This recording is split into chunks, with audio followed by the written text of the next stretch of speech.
I also came through Jack and Jill as a young man. I grew up in Colorado, and it was really important. I think the mission of Jack and Jill was really important in a place like Colorado, where you don't have as much diversity, and you kind of have to get similarly situated children around each other to sort of learn the things that you all are teaching your children now. I listened with great delight with Ashton talking about my legal career, and that's because you hit early 50s and then you hit that midlife crisis and I'm off actually doing something else. And we still have the law firm. If you have driven by Dycan Park, you've probably seen the billboard and all that stuff. We've got a very active practice, but I began to get passionate about other things. What I wanted was, because I knew after my son gets a lot older, he's not going to want to start digging around legal files to figure out what his dad does every day. And I decided what was important for me as a dad would be to leave something he can look at when I'm gone. And therein was born what I'm going to call the Riverside Project. If any of you are familiar with where HEB is, you know where the HEB on South McGregor is, well, I bought our existing law office back in almost 20 years ago, back in 2007. And the idea was, if one kid walked by that office and decided that going to law school and becoming a lawyer was a good thing, then we have served our purpose. That was the point. At that time, I had been officing in River Oaks. I was living in the River Oaks area, and I was quite happy, to be honest with you. And my mentor came and knocked on my door and said, "Hey man, I think I've got a great building that we can buy and put our practices in." And I went over there out of respect for him, but in the back of my mind, I was saying, no way. I'm leaving that side of town to come over here. Just, where do you go get coffee? Where do you sit down and have a real nice lunch? And, don't get me wrong, I love Frenchies, I love Ray's, I love all the stuff that we have over here, but these were my questions. I walked into that house and immediately fell in love. And from that point, it's been a true passion. Around that time, my son was coming along. This was June of 2007. In 2009, I decided that I want to run for Congress. And so I ran for the 18th Congressional District against our former Congresswoman, Sheila Jackson Lee. This was right after Obama got elected. In that process, I realized how much I did not know about the city of Houston. I would show up to these forums and these old women would be tearing me up. "Do you know where this is? Do you know where that is?" And I'd be like, "No." So I decided to go get some education. And I went and took a class over at Rice on the history of Houston architecture. And this was probably 2-3 years after I bought this house. And the professor, who is the foremost architectural historian in Houston, let me audit the class. I didn't have to pay. I told him why I wanted to take it, and he was delighted to let me sit and audit that class. Through all of the school I've taken, this was the most fascinating. I would encourage any of you guys that have questions, curiosity about history, the history of Houston, to go take this class. I thought it was going to be more about architects and architectural style. What it was a lesson on how Houston developed as a city. And in case you don't know, this was a city founded and built on slaves.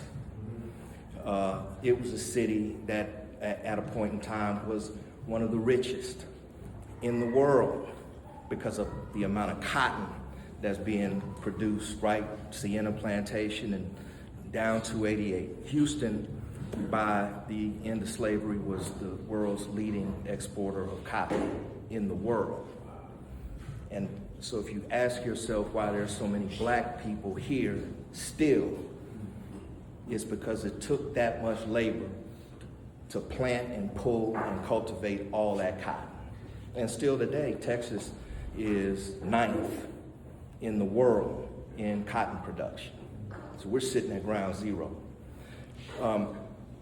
I then really started paying attention in this class. I said, wow, because what I learned was the confluence of the Buffalo Bayou and Rays Bayou is where U of H downtown is where Houston, that's the flag of Houston.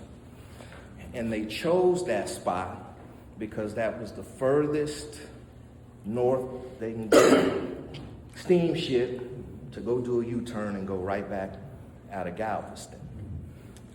If that hurricane hadn't hit Galveston, you'd be looking at New Orleans, Charleston, Houston, all situated on the Gulf Coast in Galveston, if it hadn't been wiped out. And if I have more time, I'd love to, as you can tell, I love talking about this, but once we got into the development, because now we're in 1900, right, when that hurricane came. Well, this neighborhood came up in about the 1920s, and the history of it fascinated me. Number one, Riverside Terrace, was built in response to River Oaks. And if you can think of Montrose, the Heights, even Midtown, and these houses in Midtown were considered suburbs. These neighborhoods were built before the car. And the one thing that all of these suburbs had in common was the exclusion of black people. It was in the deed restrictions, no blacks. What they did, and I wish that I was prepared for all of you today, because I've kept this stuff when I purchased these different homes, are exactly what the marketing materials would tell potential consumers. They call them intelligent deed restrictions. They didn't say no blacks. Where River Oaks took it to the next level was the exclusion of Jews. They were the only one that said no blacks or Jews. And so here comes this neighborhood, built by a set of brothers who were lawyers called the Malone brothers. And this will be my passion for the rest of my life, is to make sure that this story never gets lost. This story cannot get lost. And there's a tug of war right now about what we're gonna call it, right? There are people that are real passionate about Third Ward. Third Ward and Riverside Terrace are not the same thing, okay? And so when people start to tell you, oh, you're in Third Ward when you're actually in Riverside Terrace, all you gotta do is ask one question. If this is Third Ward, why is it that I couldn't move here in the 1920s as a black person? Third Ward is the southeast border of Third Ward is about where we're standing, right here on this corner, Emancipation Park. This was the outer southeast border of the city of Houston in 1905.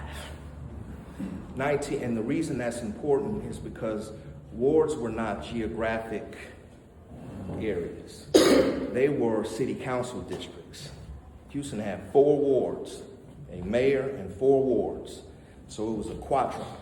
And the southeast quadrant was Third Ward. This is from here all the way up to Congress and Maine. That's the axis. And so this is as far southeast as the city limits were in 1905, when they stopped using wards and started using at-large city council districts. buildings. That happened in 1905. Okay? This neighborhood just celebrated, and I'm talking Riverside Terrace, celebrated its 100-year anniversary 2 years ago, 1924. We just passed, we're into the second century of River Oaks, the Heights, Riverside Terrace, all of those neighborhoods, okay? People even get passionate about TSU and say that TSU is, hell, I've even heard people call it the University of Houston Third Ward Cougars. Neither one are in Third Ward. And what I learned in this class that was really interesting is that the same family that donated the land for U of H also was the same family that donated the land to TSU. Okay, and so, there's some good in all of this. But in 1924, the Malone brothers set out to build a neighborhood that was going to compete with River Oaks. And this was a business enterprise for these guys. This was not social studies. It was not, racism 101. They were trying to figure out how they were going to build and sell houses in this neighborhood. And so they went and bought everything from Herman Park to McGregor Park on that bayou. And between those two sprang 26 subdivisions. 26 different separate subdivisions of Riverside Terrace. The Malone brothers, actually, their homes were right there on Riverside Park. They're now tax increment apartments right now that U of H at one point had their hands on, and then they sold to some apartment developers. I really got interested in the class when we started talking about how it got here. And how it got here, and this is the part I'm truly interested in preserving, is in the 1950s was the first integration.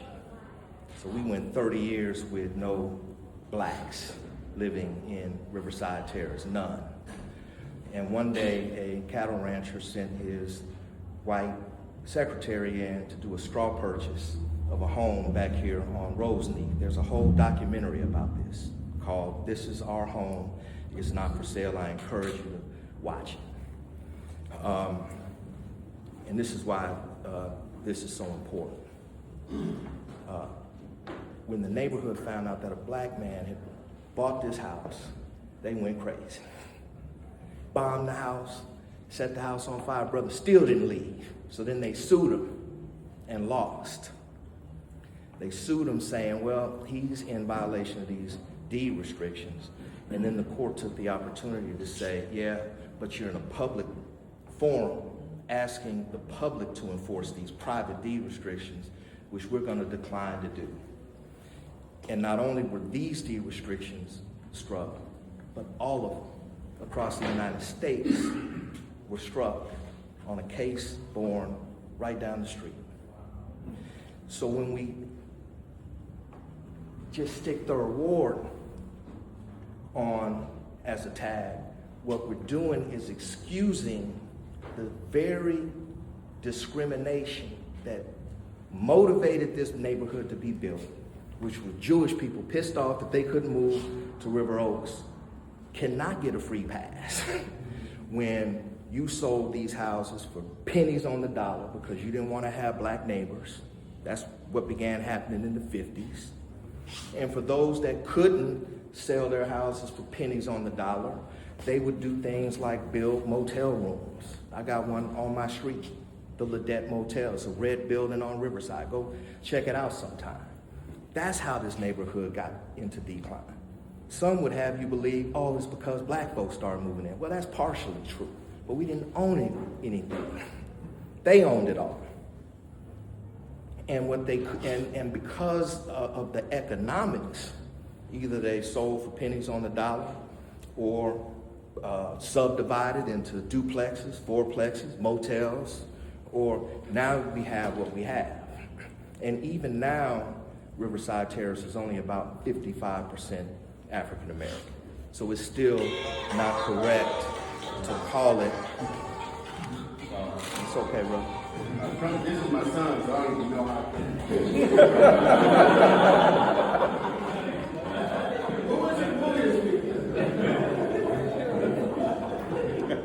We good?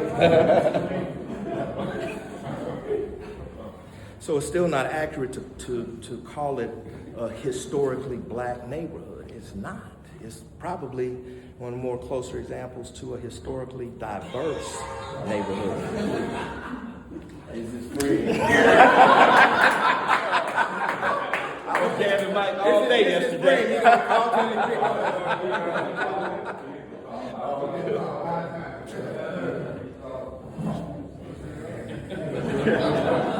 Check your phones, y'all. Check your phones.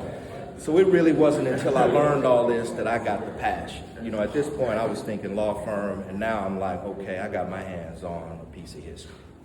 So Fox, the professor, you know, once he found out the building that I own, came back, said, here's the architect, here's the family that built the house. Consequently, the family that built that house is the same family. The grandson owns the Lancaster Hotel in downtown, right across from the federal courthouse. And then you start getting into others that built this neighborhood, like the Sakowitz family, the Weingardens. Okay, this was very affluent, very affluent. And the crusade I'm on is we're not going to knock those pieces off the board to tell a story comfortable for us that is third ward, because you give the excuse as to how Meyerland got here. All right, these people left. What a great gift. You go tell you moved to Meyerland and let us come move in here. Who got the better end of that deal? My position is we got the better end of that deal, because the only thing that separates these houses from the houses in River Oaks is landscaping. That's it. I've taken my son through River Oaks. I said, tell me the difference between any one of these houses and the houses in Riverside Terrace. Roses, Japanese yew, zoysia grass, that sort of stuff. But this was a master landscape neighborhood because the Malone brothers had in their heart that they were simply going to build a neighborhood that competed with River Oaks, that didn't discriminate against their people. So the most recent purchase that my law partner and I made is of a house that we call the Friedlander House, who was built by a man named Israel Friedlander. He was the president of First Gibraltar Bank here. The address is 2623. It sits right next door to Good Hope Church, if you know where Good Hope is. It was designed by an architect named Bernard Briscoe. And if you're into architecture, Briscoe is the man. Got books. It's the only house outside of River Oaks he built. We got. So, you know, we could have looked at it like capitalists and said, gee, these lots are big. We need to tear these houses down, put up 18 townhouses, or we can preserve a story for our kids so that they understand that,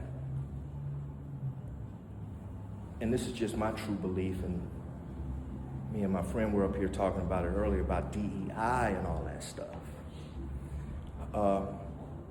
We don't need the Head Start. They do. That's why all these policies have sat in place. I asked my son, do you need a Head Start to compete with anybody you go to school with? And he looked at me, you know, and then he asked me, Dad, have you ever been subject to discrimination? And, you know, I mean, we're all black men, of course. But I looked at him and told him, no, never. I never have.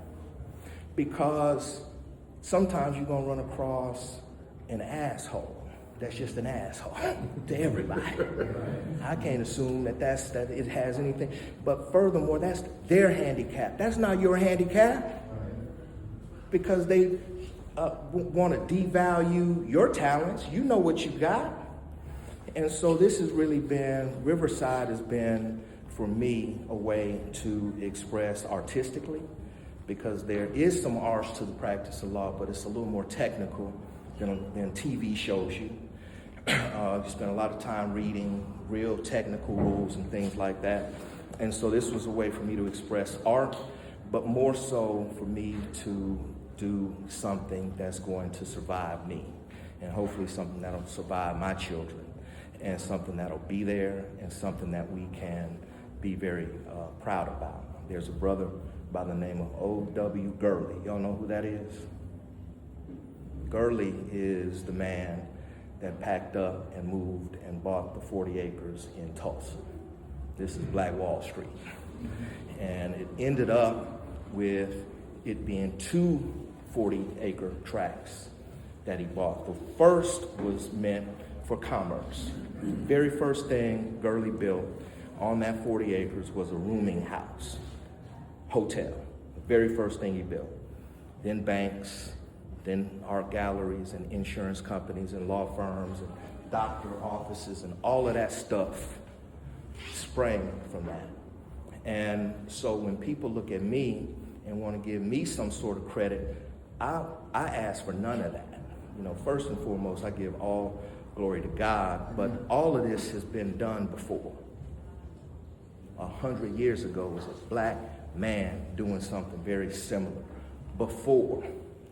And so credit, no, but we certainly, and here's what I'll ask of all of you, is come by sometime and see what's going on. Because in the back of my head, you know, with the offices, I'm saying, if we could just get a few more brothers that's paying this sky-high rent in the Galleria, paying this sky-high rent downtown, and just go buy one of these, and the money you're spending downtown, you can do something spectacular to one of these places, and you own it, and we own it, and we own it, and we own it. So let's go own it. Amen.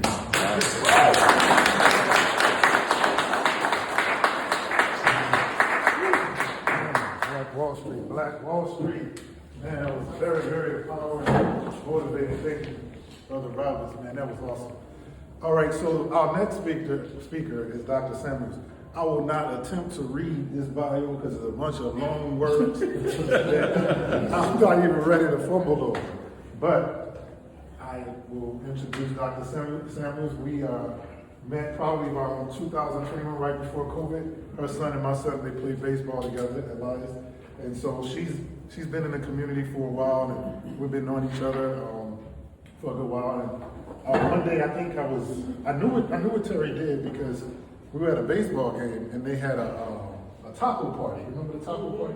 They had a taco party. So she was laughing and joking with the mom. Now we're in West Jew, right? So Terry and I, you know, we always connected, me and her husband Justin. We've always kind of have all those side conversations at West Jew. But there was a taco party. So I was like, man, and everybody was just, these people were turning beet red. I was like, what's the taco party? So then I realized she was an OBGYN. So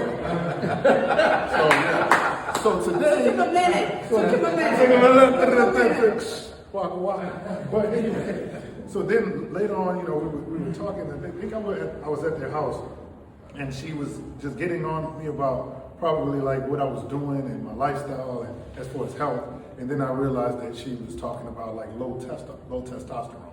So I went to her office, got blood work done, everything was terrible, right? So I just wanted her to come speak to the men today. So she's gonna really, really educate us. I really feel confident about that. So once again, thank you for joining us. If you can say all these big words, that'd be good. Thank you. Morning or afternoon. Answer me. This has to be interactive. So I think when you talk about credentials, I've got a lot of letters and numbers and all kinds of